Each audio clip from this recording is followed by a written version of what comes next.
অন্ধকার কবর, ওই কবর থেকে পালানোর কোনো জায়গা নাই, কোনো রাস্তা নাই। ওই অন্ধকার কবরে একদিন তোমাকে আমাকে সকলকে একদিন 3 টুকরা থেকে 5 টুকরা সাদা কাপড় নিয়ে একা একাই বাসতলায় থাকতে হবে। এর যুবক, এ পাকা দাড়িওয়ালা বৃদ্ধ বাবা, একটু বোঝার চেষ্টা করো। এই দুনিয়াতে কেউ থাকতে পারে নাই, কত পাওয়ারফুল নেতারা চেষ্টা করলো, কোনো লাভ হইল না। ফেরাউন চেষ্টা করলো, নমরুদ চেষ্টা করলো, থাকতে পারে নাই। হামান, কারুন, সাজ্জাদরা থাকতে পারে নাই।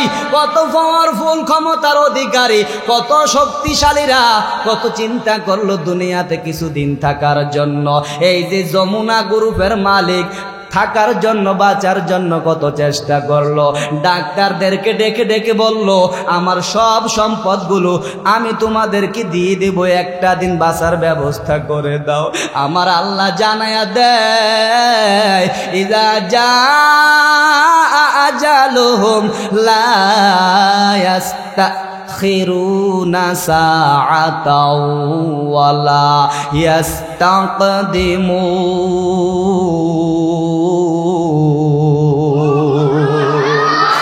সময় যদি এসে পড়ে, 1 মিনিট আগেও তোমার জীবনটা আল্লাহ নেবেন না।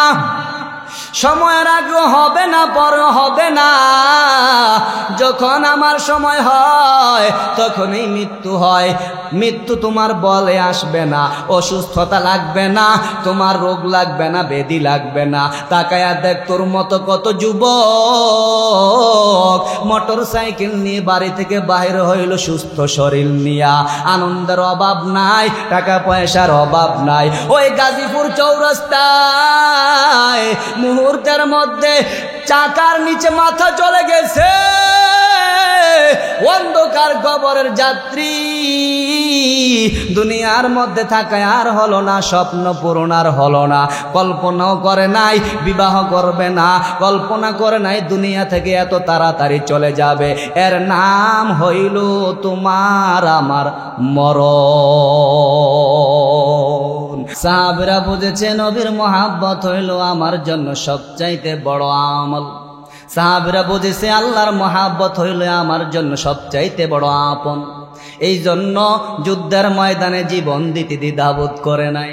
রসুলের সামনে সাহাবীরা একে একে করে জীবন দিয়ে শাহাদাতের পেয়ালা মুখে লাগাইল। সাহাবীরা শাহাদাত বরণ করলো। 1 জন নয়, আর 2 জন নয়, উহুদের প্রান্তরে প্রায় 70 জন সাহাবী শাহাদাত বরণ করেছে। চিল্লায়া বলেন সুবহানাল্লাহ। 70 জন সাহাবী শাহাদাত বরণ করলো। যুদ্ধ প্রায় শেষের দিকে। নবী আমার দুর্বল, পয়গম্বর দুর্বল শরীর নিয়ে উঠতে পারে না। সাহাবীরা ধরে উঠাইয়া বসাইল। নবী আমার ডাক দে, সাহাবীরা, আমার সাহাবী সাদ বিন রবির খবর নাও। আমার সাহাবী কই রে, আমার সাদ কই, আমার সাদের কাছে যাও, খবর নাও আমার সাদ কোথায়। আমার সাদ যদি দেখো জীবিত থাকে, আমি নবীর পক্ষ থেকে সালাম দিও, আর জিজ্ঞাসা কইর সাদ এখন কেমন আছি। নবী একজন সাহাবীকে পাঠাইলেন খবর নেওয়ার জন্য। ওই সাহাবী হযরতে যায়েদ ছিলেন। হযরতে যায়েদ বলেন, পয়গম্বর যখন বললেন যাও যাও, যে দেখো আমার সাদের কি অবস্থা, আমার সাদ বেঁচে আছে না শাহাদাত বরণ করেছে। সাদ তো এখানে নাই রে। সাদকে জানোনি? সাদ গো মদিনার আনসারী সাহাবীদের সর্দার ছিলেন, যিনি নিজের সব কিছু আল্লাহর দ্বীনের জন্য কোরবানি করে দিয়েছিলেন। রসুলের পা মুবারকের কাছে মাথা নত করে দিয়েছিলেন। নিজের টাকা পয়সার মায়া করে নাই, ঘরবাড়ির মায়া করে নাই, কোনো কিছুর মায়া অন্তরে ছিল না। শুধু মায়া ছিল আল্লাহর আর আল্লাহর রসুলের। নবী আমার হযরতে যায়েদকে পাঠাইলেন। হযরতে যায়েদ রাদিয়াল্লাহু তাআলা আনহু খুঁজতেছে লাশ যারা শাহাদাত বরণ করেছেন তাদের কাছে যাইয়া তালাশ করে কোথায় রে সাদ। খেয়াল করে দেখে এক জায়গায় হযরতে সাদ মারাত্মক ভাবে আহত হয়ে পড়ে আছে। দুমটা চলে যাবে সময়, যেন এখনই শাহাদাত বরণ করবে। হযরতে যায়েদ যে সালাম দেয় রে, ও সাদ আমি সালাম দেই নাই, নবী তোমার জন্য সালাম পাঠাইছি। হযরতে সাদ বিন রবি সালামের উত্তর লয় রে। সালামের উত্তর নেওয়ার পর হযরতে সাদ বলে, নবী কেমন আছে, পয়গম্বর কেমন আছে রে? নবী যদি সুস্থ থাকে আমি সাদের জীবন ধন্য, আর নবীর যদি কোনো কিছুই হয় আল্লাহর দরবারে আমার এই চেহারা নিয়ে দাঁড়াতে পারবো না। হযরতে সাদ দুনিয়া থেকে বিদায় নিয়ে যাবে। দেখো এখনো দুনিয়ার চিন্তা নাই। জানোনি কেন চিন্তা নাই? কারণ যেইটা পাওয়ার আশায় ময়দানে আসছে ওইটা অলরেডি নাকের ডগায় চলে আসছে। সুবহানাল্লাহ। কথা বুঝেন না? কেন কষ্ট হয় না জানেন না তো? কেন কষ্ট হয় না? ইমানের লাজ্জাত অন্তরে পাইতে আছে, এই জন্য ওযু বানাইতে কষ্ট লাগে না। ঠান্ডা পানিতে ওযু করে ফজর নামাজ পড়তে চলে আসে। সুবহানাল্লাহ। বয়ান বুঝতে হবে, মনোযোগ দিতে হবে, শুধু সুরের দিকে পাগল হলে চলবে না। আল্লাহু আকবার। বলতেছিলাম যে ঈমানের স্বাদ যদি অন্তরে চলে আসে দুনিয়াতে থাইকাই জান্নাতে ঘ্রাণ পাওয়া যায়। এই কথাটা বোঝানোর জন্য এই ঘটনাটা বলতেছি, মনে আসেনি? এই যে সময় এখন আইছে। সালামের উত্তর নিয়ে কি বলতেছে, নবী কেমন আছে? কই আলহামদুলিল্লাহ এখন ভালো আছে, টেনশন কইরো না, চিন্তা নাই। কই নবী তোমার কাছে আর একটা প্রশ্ন রেখেছে জানার জন্য। হযরতে সাদ বিন রবি ডাক দিয়া বলে, যায়েদ আমার নবী আমার কাছে কি জানতে চেয়েছে?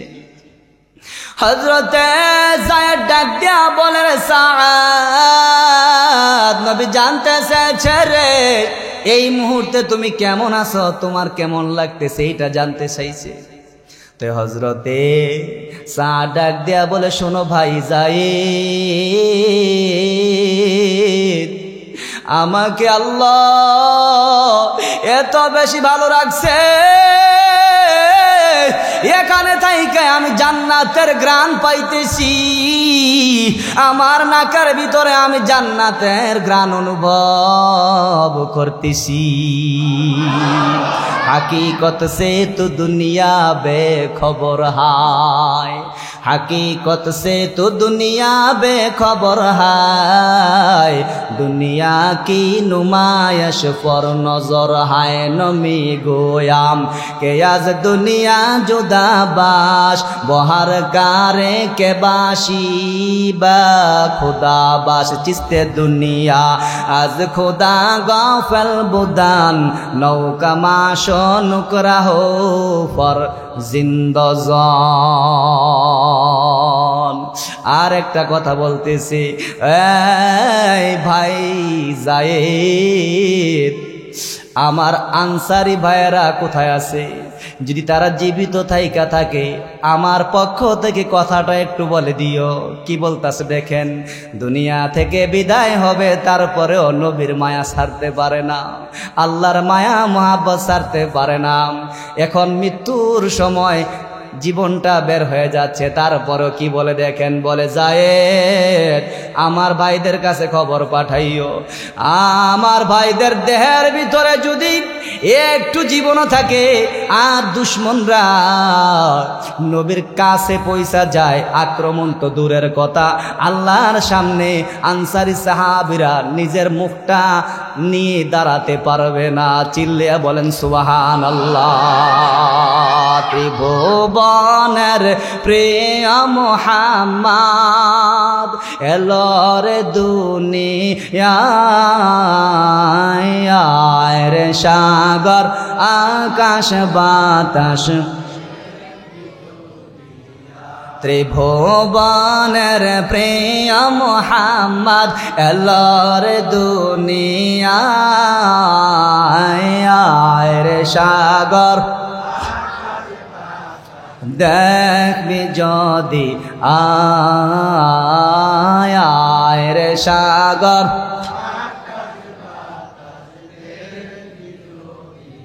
দেখে আমিনা মায়ের কোলে, দোলে শিশু ইসলাম দোলে, দেখে আমিনা মায়ের কোলে, দোলে শিশু ইসলাম দোলে, কচি মুখে শাহাদাতের, কচি মুখে শাহাদাতের বাণী সে শোনায় রে সাগর,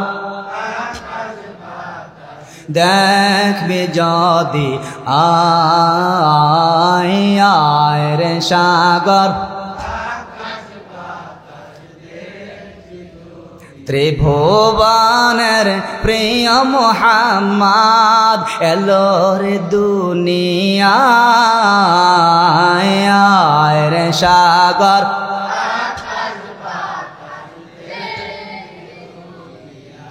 আজকে যত পাপী ও তাপী সব গুনাহের পেল রে মাফি, আজকে যত পাপী ও তাপী সব গুনাহের পেল রে মাফি, দুনিয়া হতে বেইনসাফি, দুনিয়া হতে বেইনসাফি, জুলুম নিল বিদায় রে সাগর, দেখবি যদি আয় রে সাগর, আকাশ বাতাস ত্রিভুবনের প্রিয় মুহাম্মদ, ত্রিভুবনের এলো রে দুনিয়ায় রে সাগর,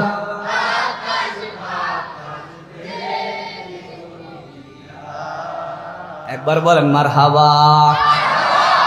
খারাপ লাগতেছে, আলোচনায় এখনো ঢুকি নাই, শুরু করতেছে। আপনারা কি ঘুমায় গেছেন না সজাগ একটু ট্রাই করতেছে? চলবে ইনশাআল্লাহ। হ্যাঁ, তাই এই কথাগুলো কেন বললাম? যে ঈমানের লাজ্জাত অন্তরে থাকলে, আমলের প্রতি জজবাত থাকলে দুনিয়াতে থেকেই আপনি জান্নাতের স্বাদ অনুভব করবেন। হ্যাঁ, সিরাতে ইবনে হিশাম থেকে শোনাইলাম, কোনো বানোয়াট কিস্সা কাহিনী বলি নাই। আলেম ওলামার উপস্থিত, আমি বানোয়াট কিস্সা বলতে পছন্দ করি না।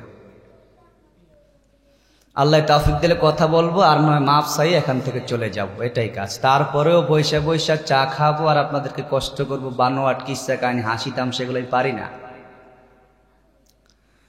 আল্লাহু আকবার। খুব ভালো লাগতেছে যে আপনারা আছেন আমার সাথে, থাকবেন তো ইনশাআল্লাহ? আমার জন্য না, কার জন্য? কোরআনের ভালোবাসা নিয়ে থাকবেন তো ইনশাআল্লাহ? নারায়ে তাকবীর। তাকবীরটা জোরে হবে যাতে করে ঘুমন্ত পার্টিরা বিছনা ছাইরা মসজিদে আসে। নারায়ে তাকবীর। আরে মিয়া, তাকবীরে পাওয়ার জানেন মিয়া? তাকবীরে পাওয়ার কত বড় বড় নেতারা বাংলাদেশ থুই এখন ইন্ডিয়া চলে গেছে। কথা কয় না, কথা কয় না। মুসলমানদের তাকবীরে পাওয়ার আছে না নাই? আল্লাহর বড়ত্ব বয়ান করার ভিতরে পাওয়ার আছে না নাই? এই জমিনে যদি কোরআনের আইন প্রতিষ্ঠিত হয়ে যায়, যদি আমরা কোরআনকে নিয়ে সামনে অগ্রসর হতে পারি, তো বাতিল পালাতে বাধ্য হবে। চিল্লে বলা ঠিক কিনা? কোরআন আছে যেখানে, শয়তান আছে যেখানে, আমরা নাই। খবরদার, শয়তানদের সঙ্গে থাকা যাবে। কার সঙ্গে থাকবেন? আল্লাহর কোরআনের সাথে থাকবো আমরা, আলেম ওলামাদের সাথে। চিল্লে বলেন ঠিক কিনা?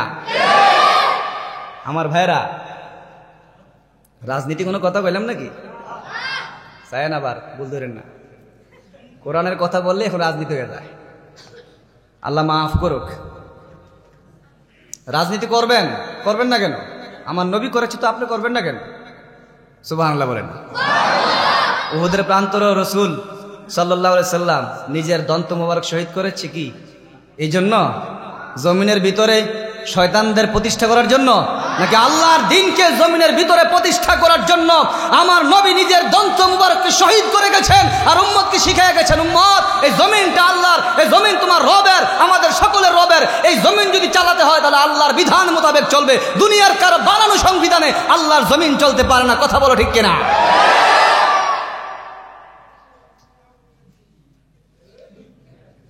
গরম আছে দেখা যায় যুবকরা, আমার চেয়ে গরম বেশি। মারহাবা বলে। ওয়াবুদুল্লাহ ওয়ালা তুশরিকু বিহি শাইআন ওয়া বিল ওয়ালিদাইনি ইহসানা। আল্লাহ বলেন ওয়াবুদুল্লাহ, তোমরা আল্লাহর ইবাদত করো। কার ইবাদত? আলোচনা শুরু করতেছি, তেলাওয়াত করেছি সূরাতুন নিসা থেকে, কোরআনের 4 নাম্বার সূরার নাম সূরা নিসা। এই সূরা নিসা থেকে তেলাওয়াত করেছি আয়াত নাম্বার 36। মনে রাখবেন আয়াত নাম্বার কত? আমি জিজ্ঞাসা করবো, কিন্তু যদি না পারেন তাহলে বয়ান বন্ধ, মনে করবো ঘুমায় গেছে। আয়াত নাম্বার কত? 36 নাম্বার আয়াত। অনলাইনের যুগ, মোবাইল দিয়ে কত কিছু তুই যুবক টিপা টিপি করে দেখোস। তোর মন চাইলে গান বাইর করে দেখো, কোন নায়িকার গানটা বেশি ভালো টিপ দিয়ে বাইর করে লাস। কিন্তু খবরদার, আল্লাহ দেখে, দুনিয়ার কেউ না দেখলেও। তুমি আল্লাহর দেওয়া চক্ষু কোন কাজে লাগাইতেছো, আল্লাহ দেখে কি দেখে না? চোখের পাওয়ার দিছে কি? মোবাইল দেখা দেখা, নাচ গান দেখা দেখা আল্লাহ যদি নারাজ হয়ে যায় তোরে কানা বানায় সারবো কি? মাঝে মধ্যে একটু করলা লয়ে যায়, শুধু মিষ্টি খালি ডায়াবেটিস হইব, কথা কয় না। যুবকরা মাহফিল দিছে না, হুজুর এমন সুন্দর করে বয়ান করবেন যেন বুড়া মানুষগুলা ভালো ইয়া মসজিদ আয়া পরে, আর আমরা বান্দরামি করবো বাজারে বাজারে। এই ধরনের চিন্তা ভাবনা থাকলে মাহফিল দিয়া কোনো লাভ হইতো না। আমার সোজা কথা, যৌবনকালে ইবাদত ধরো। যৌবনকালের ইবাদত আল্লাহর কাছে সবচাইতে বেশি প্রিয়। আরে আল্লাহর গোলাম, জীবনটা আল্লাহর দেওয়া, এই যৌবনটা আল্লাহ তাআলা দিয়েছেন আল্লাহর ইবাদত করার জন্য। সময় নষ্ট করিস না। ওই যে বললাম, টাইম হয়ে গেলে আজরাইল কিন্তু 1 মিনিট তোকে ছাড় দিব না। তুই বলবে, আজরাইল ভাই একটু আমার আব্বা আমার লগে একটু কথা কইয়া লই, আমার বন্ধুর একটা ফোন দিয়া লই, আমি 1 লক্ষ টাকা পাবো, আমার মার কাছে দিতে বইলা যায়। আরে যুবক ভাই, শতবার যদি তুমি চেষ্টা করো, তোমাকে আজরাইল 1 মিনিটের জন্য সুযোগ দিবে না। কারণ আজরাইল আল্লাহর হুকুমে সময় মতো কাজ করে। নিজের পাওয়ার শুধু এতটুকুই, আজরাইল রূহ কবজ করবে, কিন্তু এতটুকু পাওয়ার নাই যে চাইলে নিজে একটু মৃত্যুটা পরবর্তী সময়ে নিয়ে যাইব। কারণ আমার আল্লাহ আল্লাহর বিধানকে কোরআনে ঘোষণা করে দিয়েছেন, সময় হয়ে গেলে 1 মিনিট আগেও হবে না, পরও হবে না। দুনিয়ার মানুষ বলবে অকাল মৃত্যু, অকাল কি বলে? আরে ব্যানারের মধ্যে লিখে দেয় আমার বন্ধু অকাল মৃত্যু হয়েছে, দুনিয়া ছাড়িয়ে অন্ধকার কবরে চলে গেছে। বন্ধুরা আরো বাস করলে ডাক্তারটা ভালো দেখাই, কেউ অকাল মৃত্যু হয়েছে। আরে যদি অ্যাক্সিডেন্ট না হইতো তাহলে আরো অনেক দিন বাঁচত। রে দুনিয়ার মানুষ রে, যদি বুঝতা তো এই কথা কোনদিন বলতা না। তোমার ঈমান এখনো পরিপূর্ণ হয় নাই। ঈমান হলো অকাল কোনো মৃত্যু নাই। যখনই মৃত্যু হবে তখনই তার টাইমেই হয়, অটাইমে কোনো মৃত্যু কারো হয় না। এজন্য সাবধান হয়ে যাও। মোবাইলের মধ্যে টাচ করার সময় একটু সাবধানে টাচ করবা। আল্লাহর কোরআনকে এখন গুগলের মধ্যে দেওয়া আছে। আল্লাহর কোরআনটা আমি এই জন্যই বলতেছিলাম, যুবক ভাই, অনলাইনের যুগ, কত গুনার কাজ করস, বাদ দিয়া দে, তওবা কর।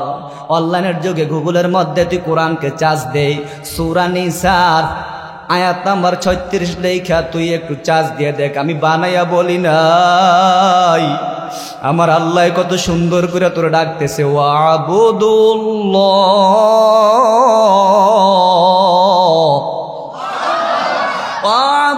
ওয়াবুদুল্লাহ ওয়ালা তুশরিকু বিহি শাইআ।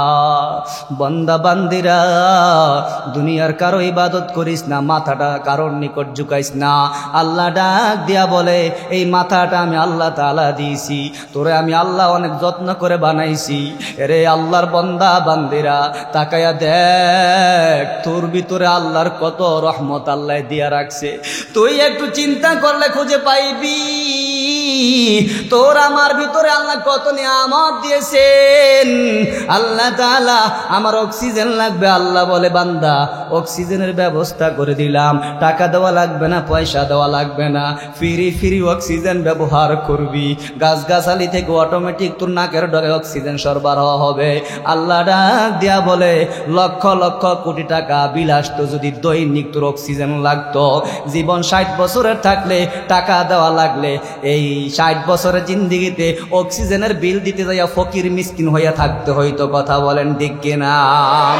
আল্লাহ ডাক দিয়া বলে, আমি অক্সিজেন ফ্রি দিয়া দে। আমি আল্লাহ টাকা চাই না, পয়সা চাই না, আমি আল্লাহর সন্তান নাই, আমি আল্লাহর মা নাই, বাবা নাই, আমি আল্লাহ তোরে এই জন্য বানাইছি যাতে করে আমি আল্লাহর তুই আল্লাহ বলে ডাক দাও, আর আমি আল্লাহর হুকুম মাইনা আমার ইবাদত বন্দেগী কইরা আমার বানানো জান্নাতের মেহমান হয়ে আসতে পারো। চিল্লে বলেন সুবহানাল্লাহ, লা ইলাহা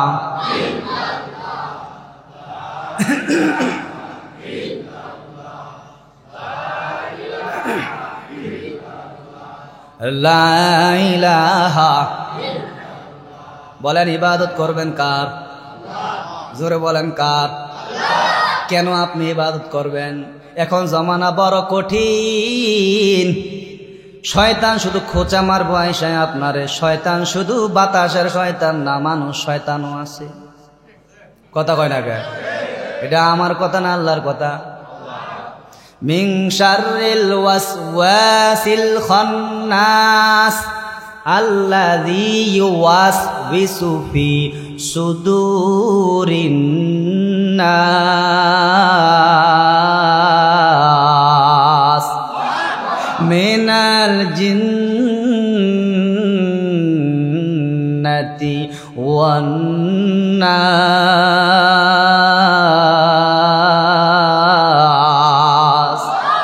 এই সূরার ব্যাখ্যায় দেখো, আল্লাহ মানুষকে শয়তান বলে আখ্যায়িত করেছে, কারণ যার ভিতরে শয়তান আপন হয়ে গেছে সেও শয়তানের বন্ধু। কথা কয় না কে? এই জন্যই তো মানুষ যখন শয়তানের লগে সম্পর্ক করে, মানুষত্ব যখন হারিয়ে ফেলে, তখন মনে যা চায় তা করে। আল্লাহ চিনে না, আল্লাহ রসুল চিনে না, কোরআন বোঝে না, হাদিস বোঝে না। শয়তানে ধোঁকা দিলে যেদিকে মন চায় সেদিকে দৌড় দেয়। নিজেও নামাজ পড়ে না, আরেকজনে নামাজ পড়তে গেলে তারও সহজে ছাড়ে না। এই জমানা বড় কঠিন। তোমার ইমানকে ধ্বংস করার জন্য বাতিল এখন বিভিন্ন রূপ নিয়ে তোমার আমার সামনে হাজির হবে। দেখতে মনে হইবে তার মতো ভালো মানুষ কেউ নাই, কিন্তু তোমার ইমান হনন করে নিয়ে যাইব। প্রশ্ন করলাম তোমাকে, তারাও প্রশ্ন করবে কেন আল্লাহর ইবাদত করবা? তুমি কি বলবা? তুমি বলবা হ্যাঁ, আল্লাহ কোরআনের মধ্যে বলে দিয়েছে কেন আল্লাহর ইবাদত করবে। কারণ আল্লাহ বলতেছেন তোর রব তো কেউ না, আমি তোর রব। তোরে দুনিয়ার কেউ খাওয়ান দেয় না, স্ত্রী খাওয়ায় না, বিবি খাওয়ায় না, সন্তান খাওয়ায় না। যদি খাওয়ানেওয়ালা একজন থাকে তিনি হলেন তোমার আমার রব আল্লাহ। खुदा वहदहू का नहीं है नज़ीर, वही है अला कुल्ली शैइन कदीर। जो कुछ कर काम करते हो या वो ताम, वो सब जानता है समीउ व बसीर। वो सब जानता है समीउ व बसीर। चिल्ले बोलें अल्लाहु আকবার। আমার রব হচ্ছে আল্লাহ, তোমার রব হলো আল্লাহ। এই কথা শিক্ষা আল্লাহ দুনিয়াতে আসার আগে দিয়েছেন। দুনিয়াতে বারবার আল্লাহ কোরআনে বয়ান কইরা বুঝাইছেন, আমি তোর রব, দুনিয়ার কেউ তোর রব না। খাওয়াই আমি, পড়াই আমি, সুস্থ রাখি আমি, কিডনিগুলো ভালো রাখি আমি। দুনিয়ার কেউ তোকে বাঁচার জন্য সাহায্য করে না, তোকে আমি ছাড়া কেউ বানায় না, তোকে আমি ছাড়া কেউ দেখাশোনা করে না। যেহেতু আমি তোর রব, এই জন্য বান্দা মাথাটা আমার সামনে ঝুঁকাইবি, দুনিয়ার কারো সামনে মাথা ঝুঁকাইবি না। আমার মহাব্বত অন্তরে বেশি রাখবি। আমি আল্লাহর মহাব্বত যার অন্তরে বেশি থাকবে, আমি আল্লাহ ওয়াদা করতেছি তার জিন্দেগির তামাম গুনাহ খাতাগুলো ধুয়ে মুছে পরিষ্কার করে দিব।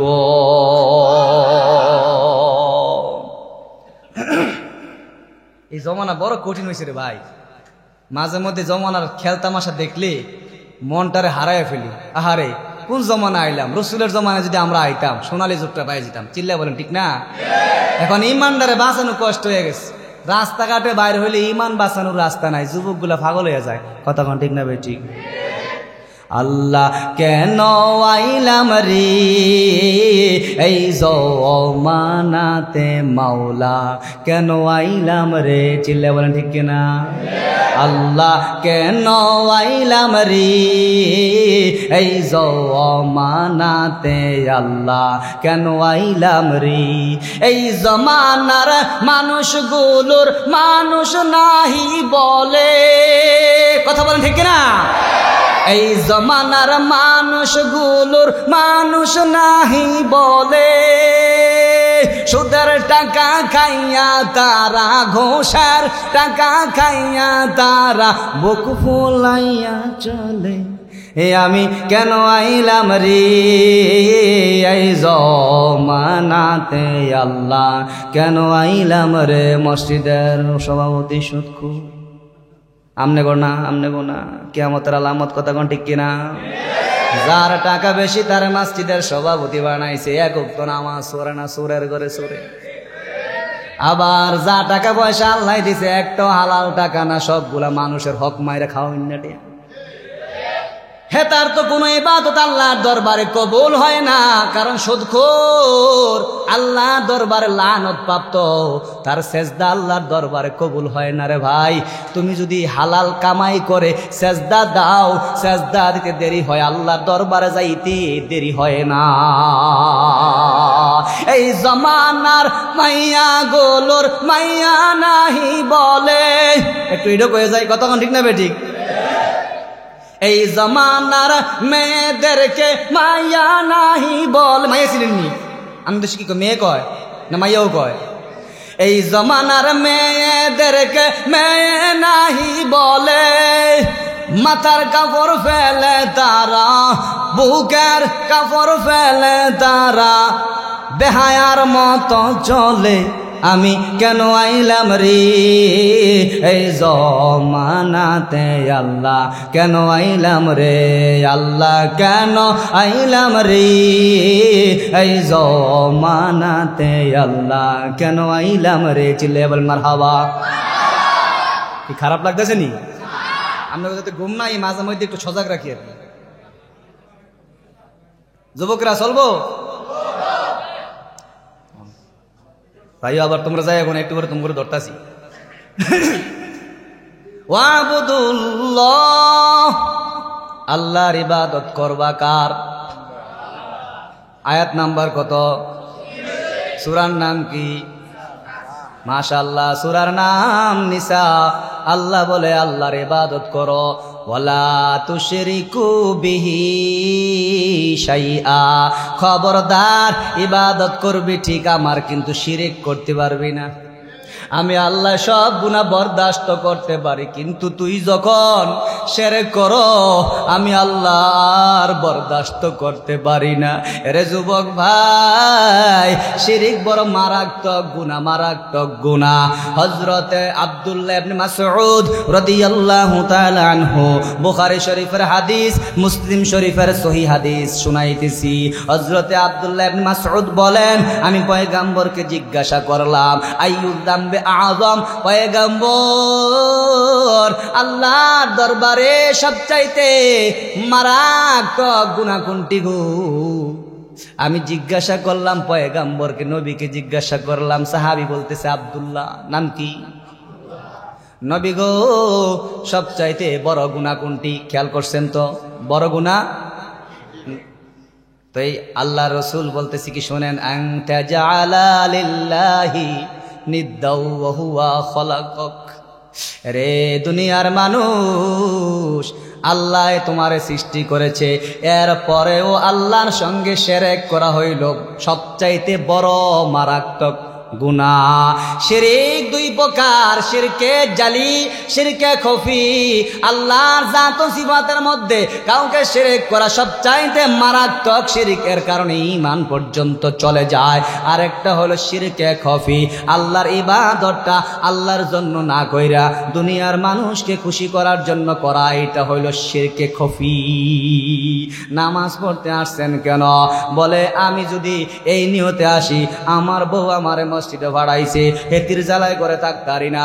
শুক্রবারে হুজুরে যখন আজান দেয়, বউয়ে শুধু ক্যাস ক্যাস ক্যাস ক্যাস করে আর কয় যান না তাড়াতাড়ি মসজিদে যান, আপনি না যাইলে আমার বাটটা তো উঠা যাইব।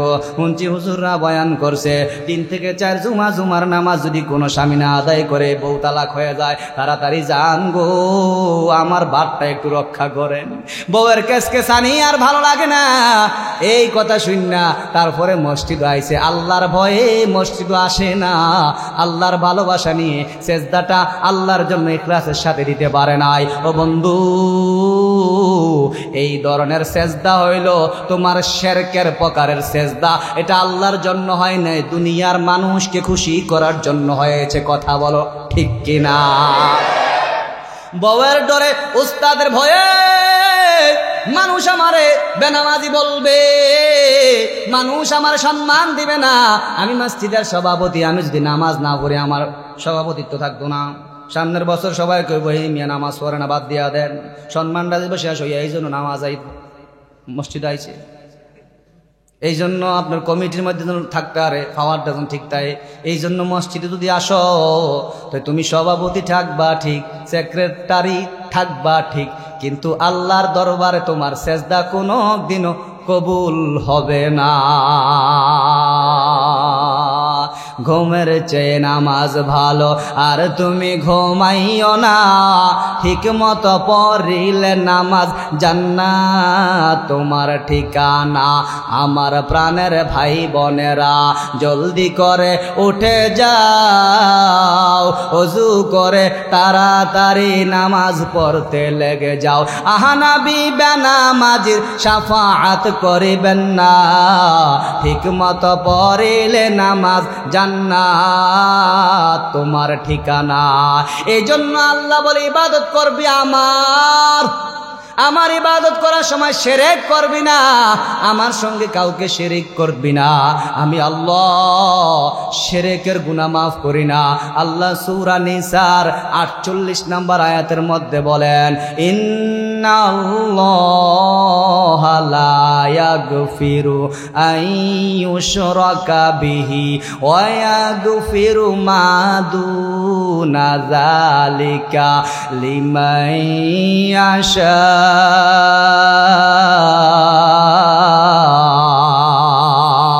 আল্লাহ বলেন, আমি আল্লাহ তাআলা শিরক করাকে কোনোদিনও ক্ষমা করি না। আল্লাহ বলে শিরক ছাড়া আমি সব গুনাহ আল্লাহ মাফ করে দিবে। আল্লাহ বলে আমার সঙ্গে সাক্ষাৎ করার আগে আগে মৌতের সময় যদি তাওবা করিয়া মরতে পারো, মরণের আগে আগে শিরক থেকে যদি নিজের মুক্ত করতে পারো তাওবার মাধ্যমে, আল্লাহ বলে আমি তারে মাফ করে দিব। কিন্তু আল্লাহ না করুক, মরণের সময় যদি শিরক করা অবস্থায় আমার মরণ হইয়া যায়, আল্লাহ রব্বুল আলামিন জানায়া দেয় আল্লাহ সব গুনাহ মাফ করে দেয়, কিন্তু আল্লাহ শিরকের গুনাহ মাফ করেন না। হাদিস শরীফের মধ্যে আছে, হযরতে আবু সাঈদ খুদরি রাদিয়াল্লাহু তাআলা আনহু থেকে বর্ণিত হাদিস, আল্লাহ রাসূল সাল্লাল্লাহু আলাইহি সাল্লাম বলেন, মান মাতা ওয়ালা ইউশরিকু বিল্লাহি শাইআ দাখালাল জান্নাতা। যার ইন্তেকাল হয়ে যায় কিন্তু সে আল্লাহর সঙ্গে কাউকে শরীক করে নাই, ইবাদতটা আল্লাহর জন্যই করেছি, আল্লাহর ঘর মসজিদের প্রতি খেয়াল রাখছে আল্লাহর জন্য, আল্লাহর ঘর মসজিদকে অবহেলা করে নাই, আল্লাহর ঘর মসজিদের যত্ন নিয়েছে, নামাজটা মসজিদের ভিতরে আইসা পড়ছে একমাত্র আমি আল্লাহকে খুশি করার জন্য। আল্লাহ রাসূল বলেন, যে ব্যক্তি গো আল্লাহর ইবাদত করে আর ইন্তেকালের সময় আল্লাহর সঙ্গে শরীক না কইরা ইন্তেকালটা হয়েছে, আল্লাহর নবী বলেন দাখালাল জান্নাত, ডাইরেক্ট জান্নাতে চলে যাবে। তা শিরিক করা, বলেন শিরিক করা, শিরিক করবেন? শিরিক করা যাবে না। এরপরে আল্লাহ কি বলে, এই আয়াতের মধ্যে আল্লাহ তাআলা দুইটা বয়ান গুরুত্ব দিয়ে করছে, একটা হলো আল্লাহর হক আর একটা হইল বান্দাদের হক। বয়ান একটু করে শুনবেন, প্রত্যেকদিন তো মাহফিল হতো না। এক নম্বরে আল্লাহর হক, দুই নম্বরে বান্দাদের হক। আল্লাহকে আল্লাহ বলে স্বীকার করা, আল্লাহর ইবাদত করা, নামাজ পড়া, রোজা রাখা, হজ করা, উমরা করা, কোরআন তেলাওয়াত করা, মসজিদ নির্মাণ করা, দান করা, সদকা করা, এইগুলো হইল সমষ্টিগতভাবে আল্লাহর হক। আর আল্লাহ বলেন আরো কিছু হক আছে, আল্লাহ সামনে বয়ান করতেছেন, বান্দা আমি আল্লাহর যেমনি ভাবে ইবাদত করবা, আমার হকটা আদায় করবা, আমি আল্লাহ তোমারে বলে দেই তুমি বান্দাদের হকটাও পরিপূর্ণ করে দিও। আল্লাহ বলেন ওয়াবিল ওয়ালিদাইনি ইহসানা, মা বাবার হক আদায় করবা হে সন্তান। আল্লাহ বলেন মা বাবার সঙ্গে ভালো ব্যবহার করবা, আমার ইবাদত করবা। নাম্বার এক, আমার হক পরিপূর্ণ করবা। দুই নাম্বার, দুনিয়ার মধ্যে যত মানুষ আছে সব মানুষের মধ্যে সবচেয়ে মা বাবা হকদার হচ্ছে তোমার ভালো ব্যবহার পাওয়ার। সুবহানাল্লাহ বলেন। ওয়াবিজিল কুরবা, আল্লাহ বলেন মা বাবার পরে আত্মীয়দের হক আদায় কর। মা বাবার পর আত্মীয়দের হক, আত্মীয়দের বন্ধন মজবুত করে রাখা। কিন্তু বড় আফসোস, হাজি সাহেব হইলাম ঠিক, হজ করলাম ঠিক, নামাজ পড়লাম ঠিক, আমি আমার ভাইয়ের হকটা বুঝাইয়া দিলাম না, বোনদের হক আমি বুঝাইয়া দিলাম না। বোন সম্পদ পায়, আমি বোনের ঠকাইয়া দিলাম। ভাই সম্পদ পায়, ভাই একটু বোকা সাইজের, কিছু শিক্ষিত হতে পারে নাই, মোটামুটি মূর্খ, এই জন্য আমি শিক্ষিত হইয়া। সমাজে অনেক এমন পাওয়ারফুল শিক্ষিত মানুষ আছে যারা একটু লেখাপড়া ভালো বুঝে, দলিলটা একটু ভালো বুঝে, এই জন্য সুযোগ পাইয়া বাইয়ের ডাক দিয়ে নিয়া সিঙ্গি সারটা লইছি। লোয়ার সময় কইছে বাইরে জমিনটা ঠিক করতাছি। কি কইছে? কথা কয় না, কি ঠিক করতাছি? নে দে একটা সিঙ্গি সার দে।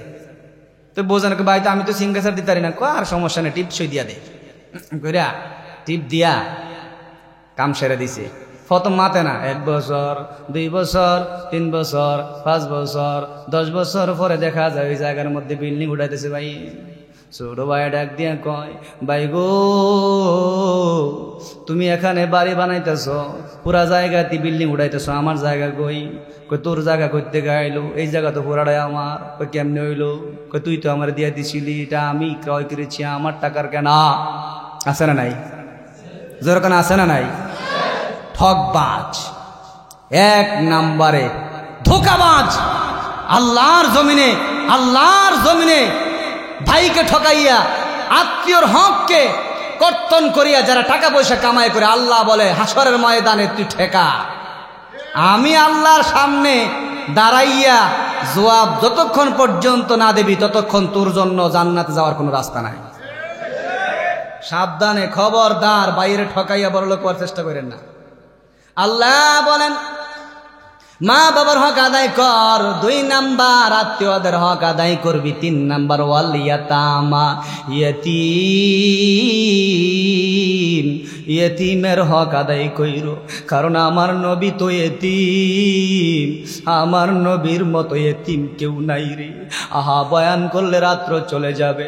নবী আমার দুনিয়াতে আসেন নাই, দুনিয়াতে আসার আগে রে ভাই নাই, আমার নবী বাবাকে দেখে নাই। বাবা ছাড়া আল্লাহ রাসূল সাল্লাল্লাহু আলাইহি সাল্লাম দেখা ছাড়া দুনিয়াতে আসলেন, বাবা দুনিয়াতে নাই। এই সময় দুনিয়াতে আমার নবীর আগমন হয়েছে, বাবার চেহারাও দেখে নাই। রে আল্লাহর গোলাম, এই জন্য আল্লাহ রসুল বলতেন এতিম হইলে যে কত কষ্ট, আমি নবীর চাইতে এটা কেউ বেশি ভালো বুঝে না। রে যুবক ভাই, এতিম তার অভিভাবক হারায় রে। আল্লাহ রব্বুল আলামিন নবীর বাবাকে দুনিয়াতে আগে আগে উঠে নিলেন। নবী আমার এতিম হয়ে গেলেন দুনিয়াতে আইসাই বাবা হারা। আহা, যখন দাওয়াতের কাজ করি, যখন দাওয়াতের ময়দানে কালিমার দাওয়াত দেওয়া শুরু করছে, মক্কার এতদিনের আপন মানুষেরা এখন দুশ্মন হয়ে গেল, নিজের চাচারা পর্যন্ত দুশ্মন হয়ে গেল। আহা, আবু লাহাব নবীর আপন চাচা গো, আমার নবীকে অপমান করা শুরু করলো। মক্কার বড় বড় কওমের সর্দাররা নবীর বিরুদ্ধে স্লোগান লাগাইতে শুরু করলো, নবীর বিরুদ্ধে ষড়যন্ত্র করা শুরু করে দিল। আবু তালিব চাচার কাছে আসছে, নবীর চাচা আবু তালিব আয়েশা বলে, আবু তালিব তোমার ভাতিজা মুহাম্মদ রে সামলাও, তুমি আসো বলে কিছু বলি না, যে কোনো একটা ব্যবস্থা করো। আবু তালিব বলে, আচ্ছা ঠিক আছে বুঝাইতেছি, যাও। শেষ পর্যন্ত বোঝানোর পরেও যখন নবী আমার দাওয়াতের কাজ বন্ধ করে না, কারণ এই জমিন আল্লাহর, কোন মানুষকে খুশি কইরা আল্লাহর নাফরমানি করা যাবে না। চাচাকে সম্মান করতেন ঠিক, কিন্তু কালিমার দাওয়াত এটা আল্লাহর হুকুম, দ্বীনের কাজ করে এটা আল্লাহর হুকুম। এই জন্য নবী আমার দাওয়াতের কাজ বন্ধ করলেন না। শেষ পর্যন্ত মক্কার মুশরিকরা পাগলের মতো হইয়া আবু তালিবের কাছে আইসা আমার নবীর বিরুদ্ধে কঠিন ষড়যন্ত্রের কথা জানাইয়া দিল। আবু তালেব নয়তো ভাতিজাকে সামলাও, আর নয় আমাদের হাতে উঠাইয়া দাও, আমরা সিদ্ধান্ত নেব। আবু তালেব এবার তাদেরকে বিদায় করে যাও যাও, আমি দেখতেছি। আবু তালেব নবীকে ডাক দেয়া বলে, ভাতিজা রে, আমি আর এখন তাদেরকে আটকাইয়া রাখতে পারবো না। ও ভাতিজা, তুমি দাওয়াতের কাজ বন্ধ করে দাও, আর তুমি কালিমার দাওয়াত দিও না, তাদের মূর্তিদের বদনাম করিও না, তাদের মূর্তিদের বিরুদ্ধে কোনো কিছু বলিও না। যখন এইভাবে চাচা যখন নবীকে বুঝাইতেছে আর বলতেছে, বাতিজা এখন তুমি যদি দাওয়াতের কাজ বন্ধ না করো তাহলে আমিও তোমাকে কিছু করতে পারবো না, এইভাবে বারবার যখন বুঝায় নবীর অশ্রু মুবারকগুলো টপ টপ করে পড়া শুরু হয়। নবী যখন কান্দে গো, আবু তালেব ডাক দিয়া বলে, বাতিজা কেন কান্দো, কেন কান্দো? আমার নবী ডাক দিয়া বলে, চাচা আজ আমার বাবা নাই রে, আমার বাবা থাকলে তো আজ আমার পাশে থাকতো, আজ আমার বাবা নাই বলে আজকে আপনি আমাকে ছেড়ে দিলেন। আর যদি আমি নবীর বাবা থাকতো তাহলে আমার এই দিনটা দেখা লাগতো না। যখন নবী বিনাইয়া বিনাইয়া কান্নার সুর নিয়ে কথাগুলো বলতেছে, আবু তালেব ডাক দেয়া বলে, বাতিজা তোমার চোখের পানি আমি আবু তালিব সহ্য করতে পারি না। ঠিক আছে বাতিজা, যাও যাও, ওয়াদা দিতেছি যতদিন তোমার চাচা থাকবে দুশ্মনদেরকে একটা ফুলের টাচ করার সুযোগ আমি দেব না। আল্লাহু আকবার বলেন। আরে এই জন্য নবী বলতেন রে, এতিমদের পর এতিমদের উপরে তোমরা কেউ জুলুম করিও না। এতিমদের অভিভাবক যখন হারিয়ে যায়, তার লেখাপড়া করানোর একটা মানুষ থাকে না, তার দেখাশোনা করার মতো তার কেউ থাকে না, তার সুপরামর্শ দেওয়ার মতো কেউ থাকে না। এই সুযোগ কাজে লাগাইয়া তুমি চাচা হইয়া বাতিজার সম্পদ লুট করে খাওয়ার চেষ্টা করো না। আল্লাহ বলে, ওয়াল ইয়াতামা, এতিমদের হক আদায় করে দাও, ওয়াল মাসাকিন, 4 নাম্বার মিসকিনদের হক আদায় করবা, ওয়াল জারি দিল করবা, 5 নাম্বার তোমার প্রতিবেশী যে আত্মীয় তার হকটা তুমি আদায় করবা, ওয়াল জারিল জুনুবি, কিন্তু প্রতিবেশী সে তোমার আত্মীয় না, তারপর তার সঙ্গে ভালো ব্যবহার করবা, দমক দিয়ে কথা বলবা না, হক নষ্ট করবা না। আল্লাহ বলে, একটা হিন্দু যদি তোমার পাশের বাড়ির প্রতিবেশী হয়, বিপদে পড়লে তাকে একা একা সাইরা দিও না, তার পাশে থাইকা সাহায্য করবা, এটা ঈমানের সৌন্দর্য। আর যারা মুসলমানদেরকে কলঙ্ক করার জন্য হিন্দুদের বাড়িঘরের মধ্যে আগুন দেয়, হিন্দুদেরকে আঘাত করে, সে আসলে দিন বোঝে না, ঈমান পরিপূর্ণ সে বুঝে নাই। যদি ঈমানদার পরিপূর্ণ হতো তাহলে একজন মুসলমান হয়ে হিন্দু প্রতিবেশীর বাড়িতে হামলা করতে পারে না। কথা বলেন ঠিক কিনা? আল্লাহ বলেন ওয়াসসাহিবি বিল জামবি, যে তোমার সঙ্গে সফর করে তার হক আদায় করবা। সফর সঙ্গীর একটা হক আছে, গাড়ির মধ্যে চলতেছ, চলার সময় তার সাথে তুমি খারাপ ব্যবহার করিও না। তোমার সঙ্গে বসে বলে গৈসা গৈসা তারে কষ্ট দিও না। মাঝে মধ্যে গাড়ির মধ্যে আমি যখন সিটের মধ্যে বসি, আপনার পাশে যখন কেউ সিটের মধ্যে বসে, আপনি তাকায় দেখেন তোর পোশাকটা বেশি ভালো না, গরিব গরিব লাগে, তোর বুড়ারে কেমনি উড়ান যায় একটু চেষ্টা করে, তো কুদ্দুর ভরে ভরে গুতা দেয়, এমনি একটা টোয়া দেয়, এমনি ভরে, আসে না নাই?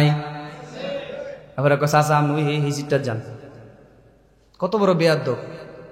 হ্যাঁ, মুরব্বীর সম্মান সমাজের ভিতরে নাই। আজ যুবকরা এত বড় বেয়াদব হইতেছে, মুরব্বীদেরকে সালাম দেয় না। কথা বলেন ঠিক না বেঠিক? সম্মান করে না, এটা রসুলের শিক্ষা নয়। বড়দেরকে সম্মান করা, শ্রদ্ধা করে, এটা রসুলের সুন্নাত। চিল্লায় বলে ঠিক না? না, এই এলাকার যুবকরা আবার ভালো, কেমনি মুরব্বীদের সঙ্গে মাশাআল্লাহ পিছনে যায় বসে বসে ওয়াজ শুনতেছে, তাদেরকে সঙ্গে নিয়ে আবার ওয়াজও দিছে। আল্লাহ এই এলাকার যুবকদেরকে কবুল করে নাও, জোরে কর না আমিন। সবাইকে মাসজিদওয়ালা বানায় তো, কর না আমিন। ওয়াবনিস সাবিল, আল্লাহ বলেন আর যারা মুসাফির হয়ে আসে, তোমার এলাকায় মুসাফির আইছে, মসজিদের মধ্যে দাওয়াত তাবলীগের মেহনতের সাথীরা আসে কি আসে না? আল্লাহ বলে মুসাফির হয়ে যারা আসে তাদেরও একটা হক আছে, তাদের সঙ্গে খারাপ ব্যবহার করবা না, তাদের সঙ্গে ভালো ব্যবহার করবা, এটা আমি আল্লাহর হুকুম।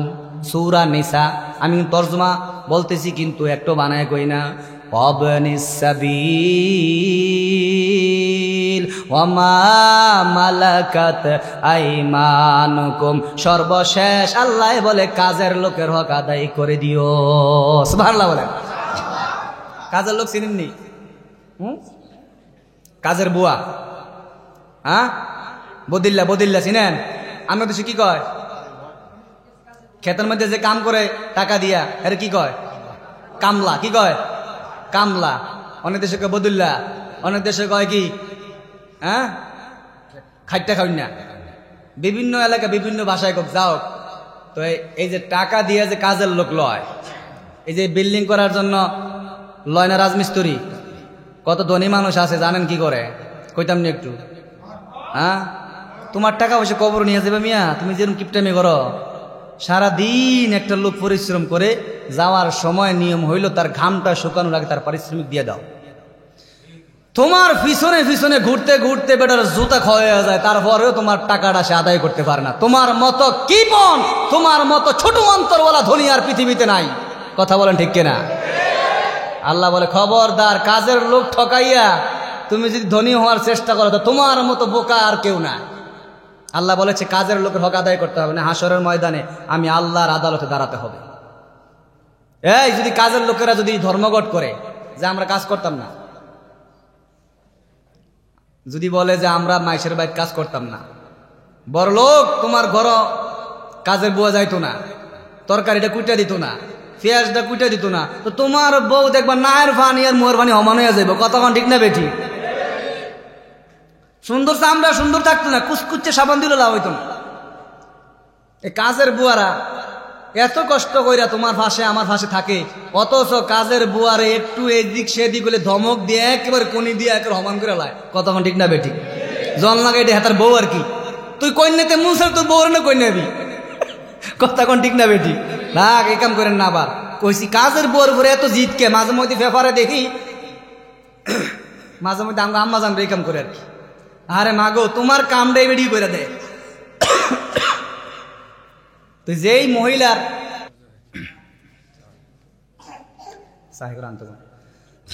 মহিলার কামটা নিজে করতে পারে না, কাজের বউয়ে কইরা দেয়, তো হের দরকার ছিল না হের যত্ন করার?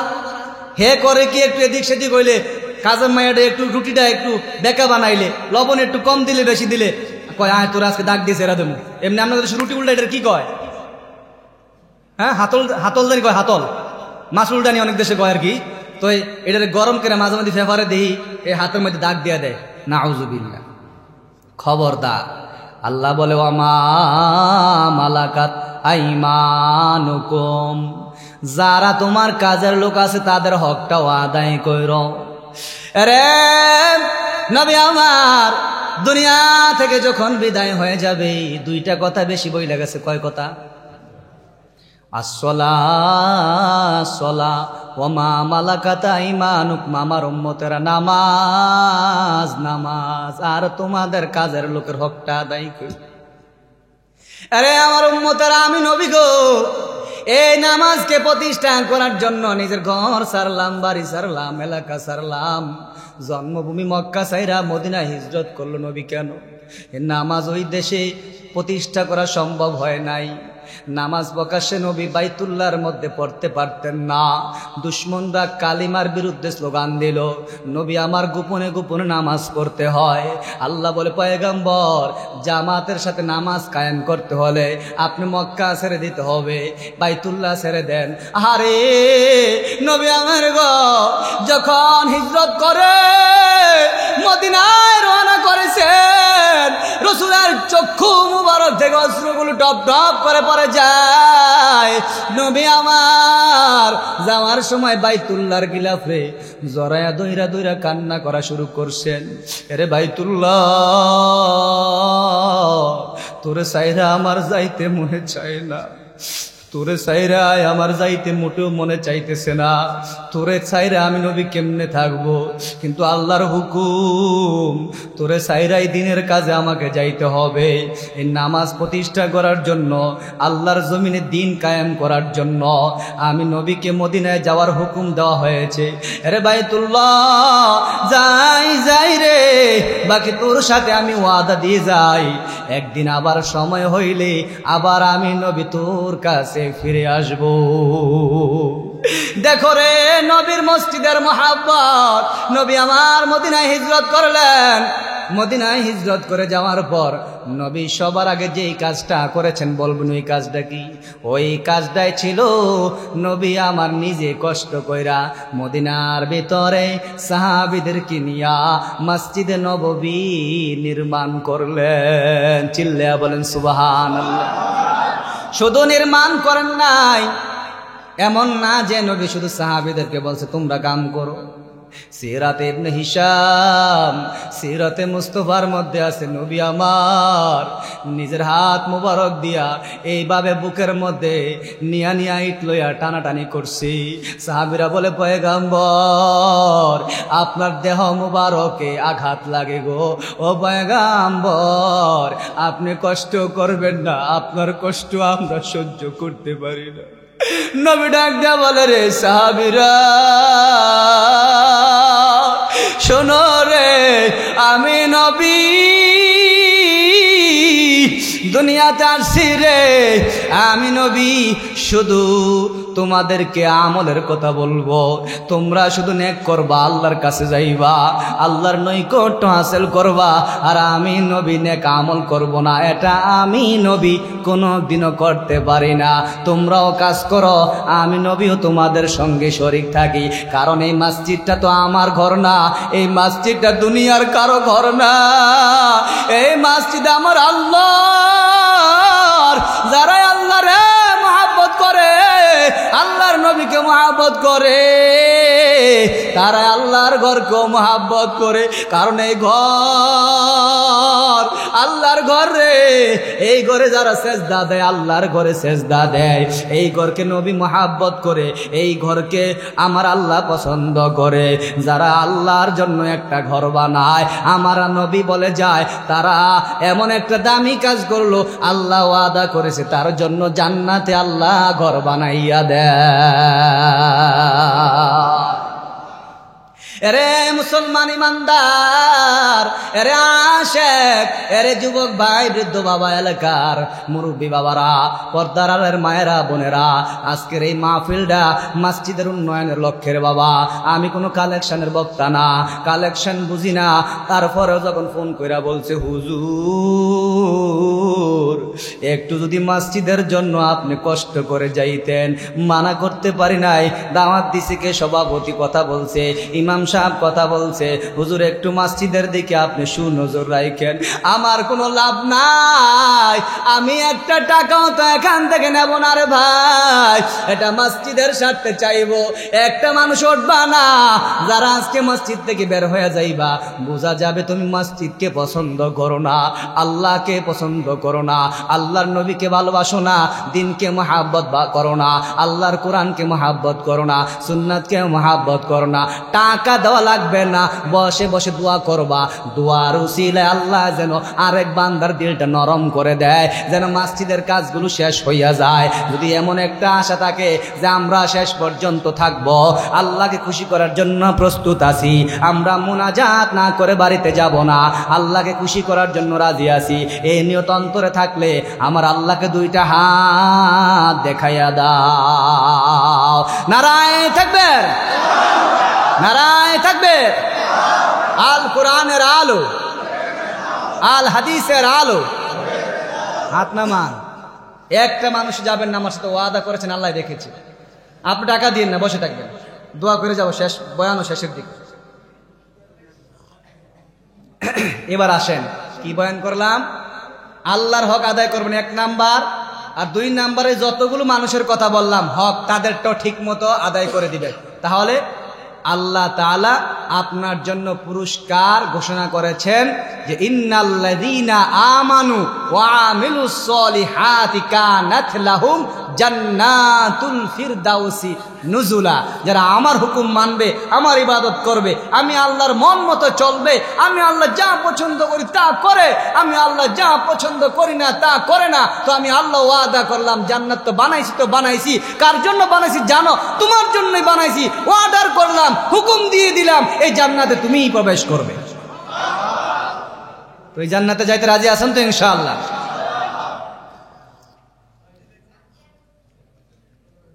ওমা মালাকাত আইমানুকুম ইন্নাল্লাহা লা ইউহিব্বু মান কানা মুখতালান ফখুরা।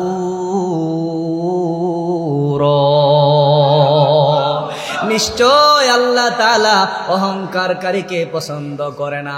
সম্পদ এটা আমার নিজের গতিতে আমি অর্জন করি নাই, আমি শিক্ষিত বলে আমার সম্পদ বেশি এমনটা যে ভাবে, তার মতো বোকা কেউ নাই।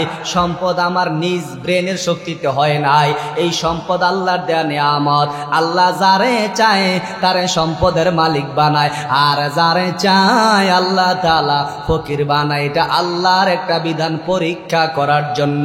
যারে আল্লাহ সম্পদ দেয় না তাকে আল্লাহ পরীক্ষা করে, না থাকার পরেও আমি আল্লাহর শুকরিয়া আদায় করে কিনা, সবর করে কিনা, ধৈর্য ধরে কিনা, আমি আল্লাহ পরীক্ষা করব।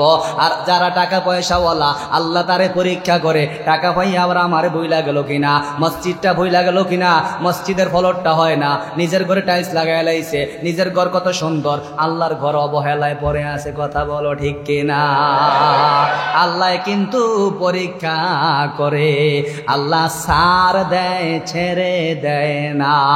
16টা বছর জ্বালাইছে, আল্লাহ সার দিয়েছে, ছেড়ে দেয় নাই, এমন ভাবে ধরেছে এলাকা সাইরা ফলাইছি। খবরদার, খবরদার, সম্পদ লে বাহাদুরি করে না, আল্লাহর রাস্তায় খরচ করার জন্য তৈয়ার থাকবেন। এটা আল্লাহর তো সম্পদ, এটা আপনার নিজ গতিতে আপনি নিজে কামাই করেন নাই মিয়া।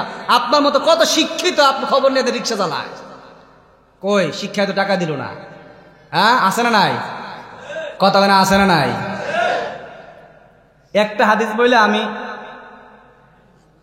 আলোচনা গুছাইব। যে হাদিসটা আপনাদেরকে শোনাইছি এটা আবার না বললে বলেন হুজুর শুধু কোরআনের কথা বলেন, হাদিসটা তো তরজমা বাকি রইল। قال النبي صلى الله عليه وسلم لمعاذ بن جبل, নবী আমার মুআজ ইবনে জাবালকে বললেন, ইয়া মুআজ আতাদরি মা হাক্কুল্লাহি আলাল ইবাদ। ও মুআজ, তুমি কি জানো বান্দাদের উপরে আল্লাহর কি হক আছে? এটা তুমি জানোনি? হযরত মুআজ বলে, আল্লাহু ওয়া রাসূলুহু আ'লাম। না পয়গম্বর, আমি জানি না, আল্লাহ বেশি ভালো জানে, আল্লাহর রাসূল বেশি ভালো জানে। নবী বলে, আয়াবুদুহু ওয়া লা ইউশরিকু বিহি শাইআ। আল্লাহর জন্য বান্দার হক হলো বান্দা আল্লাহর ইবাদত করবে, আল্লাহর সাথে শিরক করবে না। এরপরে নবী বললেন, আতাদরি মা হাক্কুল ইবাদি আলাল্লাহ। ও মুআজ, তুমি জানোনি আল্লাহর উপরে বান্দাদের কি হক আছে? যখন বান্দারা আল্লাহর মন অনুযায়ী আল্লাহর ইবাদত করে, আল্লাহর হুকুমগুলো পালন করে, আল্লাহর সাথে শিরক করে না, তখন আল্লাহর জন্য বান্দাদের কি হক থাইকা যায়, বান্দাদের থেকে আল্লাহ কি হক পাওনাদার হয়ে যায়, আর আল্লাহর থেকে বান্দা কি হক পায়। দুইজনের হকের কথা বললেন। এক নাম্বারে বয়ান করছেন যে আল্লাহর জন্য বান্দাদের উপরে হক কি? তাদের হক হইল তারা আল্লাহর ইবাদত করবে, এটা আল্লাহকে বুঝাইয়া দেবে, এটা আল্লাহর অধিকার। আর রাসূল বলেন, যদি আল্লাহর হক আদায় করে, আল্লাহর হুকুম পালন করে, তারপরে আল্লাহর উপরে বান্দাদের কি পাওনা আছে, তখন আল্লাহ রাসূল বলেন, আল্লাহ ইউআযিবাহুম। যদি বান্দারা ঠিক মতো আল্লাহর ইবাদত করতে পারে, বান্দারা যদি ঠিক মতো আল্লাহর হুকুম মানতে পারে, মসজিদ মাদ্রাসায় সুনজর রাখে, আল্লাহর ঘরকে মহাব্বত করে, দ্বীনের প্রত্যেকটা কাজে সহযোগিতা করে, আল্লাহ তাআলা ওই বান্দা বান্দিরে কোনোদিনও জাহান্নামে জ্বালাইবে না। সুবহানাল্লাহ। আলহামদুলিল্লাহি রাব্বিল আলামিন, ওয়াসসালাতু ওয়াসসালামু আলা সাইয়্যিদিল আমবিয়া'i ওয়াল মুরসালিন। রব্বিরহামহুমা কামা রাব্বায়ানি সগীরা। ও দয়ার মালিক, তাকায় দেখো গভীর রজনীতে বান্দারা কনকনে শীতের মধ্যে কত কষ্ট করে দীর্ঘক্ষণ যাবৎ ধরে তোমার ঘরে বসে আছে। দুনিয়ার কোনো মাকসাদে এখানে আসে নাই, বসে নাই। দুনিয়ার কাউকে পাওয়ার জন্য, দুনিয়ার কোনো মাকসাদ হাসিল করার নিয়তে এত কষ্ট বান্দারা করে নাই। দয়ার মালিক,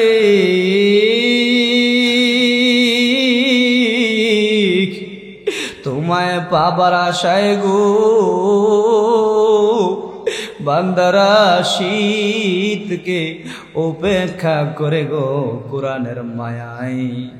আল্লাহ তোমার ভালোবাসায়, তোমার হাবিবের ভালোবাসায় এ মাহফিলের শুরু থেকে নিয়ে শেষ পর্যন্ত কত কষ্ট করে বসে রইল।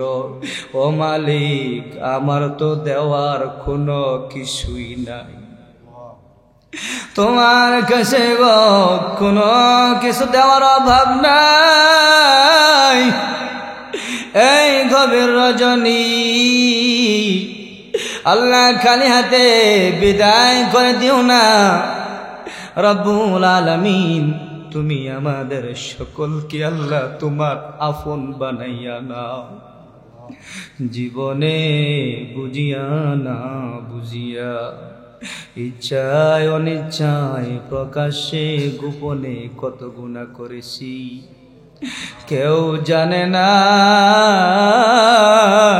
রে আল্লাহ। স্ত্রী যদি জানতো রে আল্লাহ স্বামীর পরিচয় দিত না। মা বাবা যদি জানতো রে সন্তান হিসাবে পরিচয় দিত না। আল্লাহ সন্তানগুলো যদি জানতো বাবা হয়ে কত অন্যায় করেছি, অপরাধ করেছি, তুই সন্তানগুলো আব্বা আব্বা বলে, আম্মা বলে ডাক দিত না। দুনিয়ার মধ্যে গুনাহগুলোর গোপন রাখিয়া যেমনি ভাবে গো সম্মানের হেফাজত করছো, হাসরের ময়দানে গুনাহগার বইলা লক্ষ কোটি জনতার সামনে অপমান পদস্থ করিও না।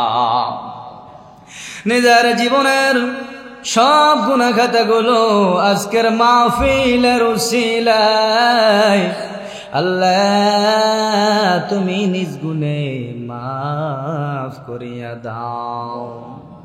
সকলেরই দরজা হইতে ফিরিয়া তোমারি দরজায় রইলাম পড়িয়া, তোমারি দরজায় রইলাম পড়িয়া। তুমি যদি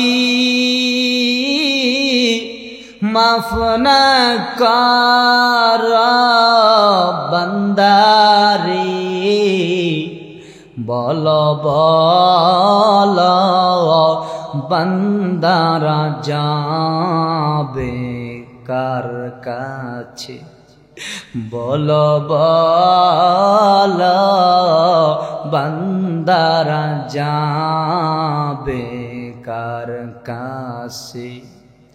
যত আল্লাহর ওয়ালি হইল কান্দিয়া, গুনাহগার হইল গুনাহ করিয়া, গুনাহগার হইল গুনাহ করিয়া। তওবা করে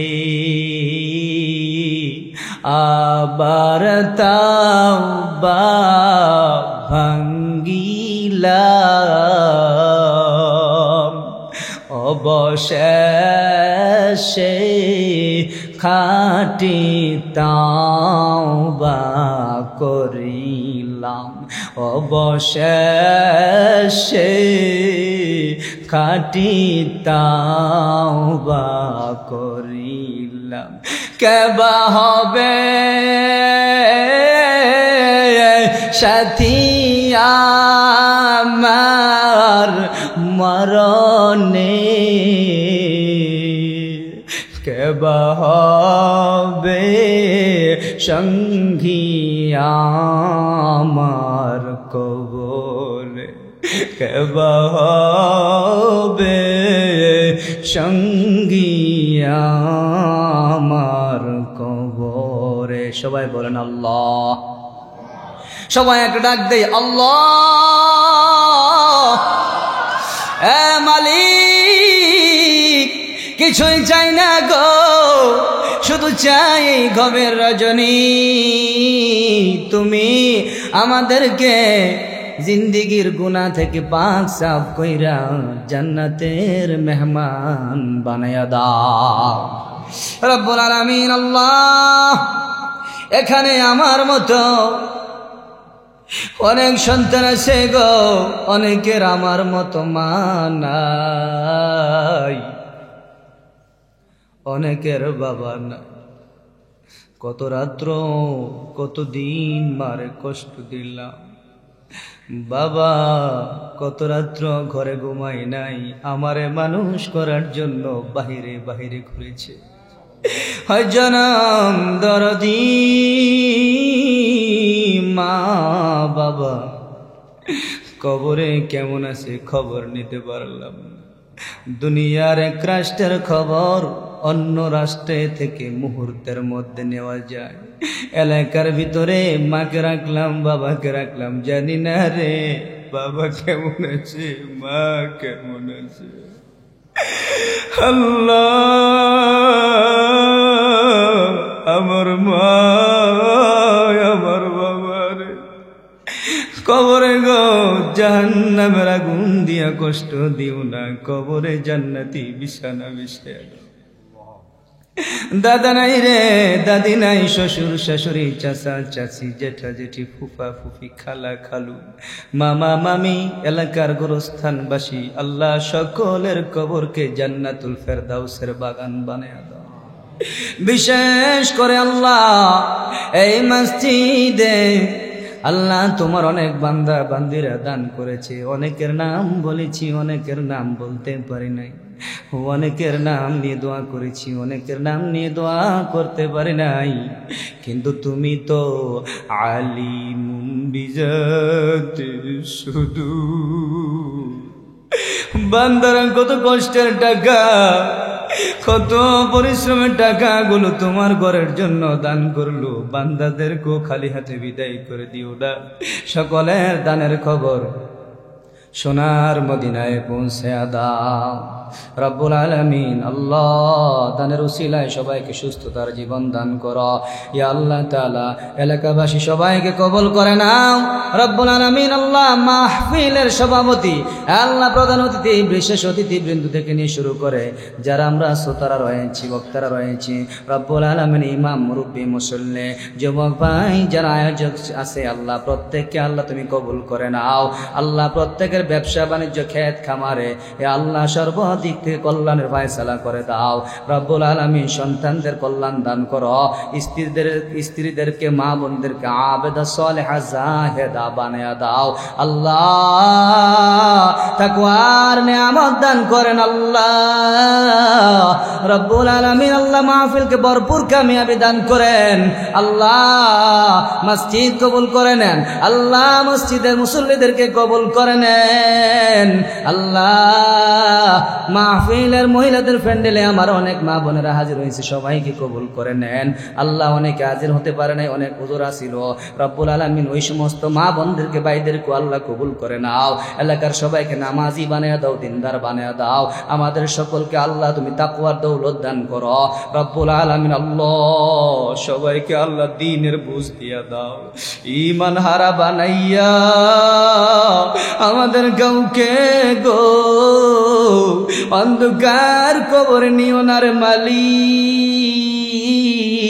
আল্লাহ তুমি আমাদের মুনাজাত কবুল করে নাও রব্বুল আলামিন। আল্লাহ আজকের মাহফিল আল্লাহ আগে পড়ে আল্লাহ মাহফিল কামিয়াবের জন্য দান সদকা যত কিছু আছে আল্লাহ তুমি কবুল করিয়া নাও রব্বুল আলামিন। দয়া করে আল্লাহ মসজিদের কাজে সবাইকে বেশি বেশি করে আল্লাহ দান করার তৌফিক দিয়ে দাও আল্লাহ। মসজিদের প্রতি সুনজর দেওয়ার তৌফিক দিয়ে দাও আল্লাহ। প্রবাসের ভাইয়েরা অনেকে টাকা দিয়েছে আল্লাহ, তাদেরকে আল্লাহ তুমি বরকত দান করো, কামাই রোজগারে আয়োন্নতি দান করো আল্লাহ। সুস্থ অবস্থায় থাকার তৌফিক দিয়ে দাও, পেরেশানিগুলো দূর করিয়া দাও আল্লাহ। সবাইকে আল্লাহ তুমি কবুল করিয়া নাও আল্লাহ। মরণের কালে আল্লাহ ঈমান হারা বানাইয়া অন্ধকার কবরের যাত্রী বানাইও না রে মালিক। মরণ যেদিন আসবে রে আল্লাহ গাড়িতে কাটাইয়া মরণ দিও না রব্বুল আলামিন। কারেন্টের আগুনে পুরাইয়া মরণ দিও না আল্লাহ। আমাদের কাউকে বদ্দিন বানাইয়া মরণ দিও না রব্বুল আলামিন। আল্লাহ আগুনে পুরাইয়া পানিতে ডুবাইয়া মরণ দিও না আল্লাহ। প্যারালাইসিস বানাইয়া মরণ দিও না আল্লাহ। কিডনি দুইটা অচল কইরা দিয়া গো বিছনায় শোয়াইয়া হার্ট অ্যাটাক কইরা, ব্রেন স্ট্রোক কইরা আমাদের কাউকে মরণ দিও না রব্বুল আলামিন। সুস্থতার জীবন দান করো। এলাকার ক্ষেত খামারে, পুকুরে, আয় আল্লাহ প্রজেক্টের মধ্যে আল্লাহ যে যে কাজ করে হালাল কাজের মধ্যে বরকত দিয়া রিজিকের ফায়সালা করে দাও আল্লাহ। শেষ বেলা ফরিয়া মালিক, কবুল যদি না হয় রে কোনো লাভ হইতো হইল না আল্লাহ। তুমি আমাদেরকে কবুল করিয়া দাও। জাহান্নামের আগুন আমরা কেউ বরদাস্ত করতে পারবো না, ওই ভয়ানক জাহান্নাম থেকে নাজাত দিয়ে দাও। জান্নাতুল ফেরদাউস আমাদেরকে দিয়ে দাও।